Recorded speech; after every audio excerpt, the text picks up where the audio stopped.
Hello अस्सलाम वालेकुम friends, this is me Asiya Dol. Welcome back to my vlog. उम्मीद है आप सब खैरियत होंगे। जैसे कि गाइस हम जो है इतनी अच्छी जगह पे आए माशाल्लाह सा। ये आप लोग माशाल्लाह से जगह देखोगे ना हैरान हो जाओगे। ये देखो ऐसे लग रहा है गांव में हम आए हुए। ये बताओ ये कौन सी जगह है?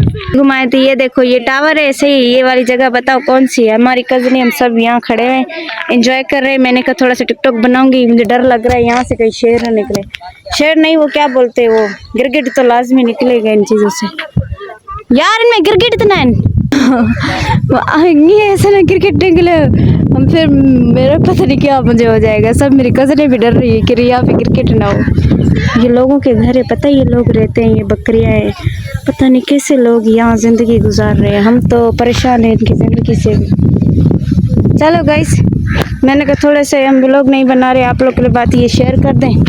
चलो मिलते हैं नेक्स्ट व्लॉग में। उम्मीद है आप लोग सब्सक्राइब करें, लाइक करें, फॉलो करें और ज़्यादा से ज़्यादा शेयर करें। Thank you so much.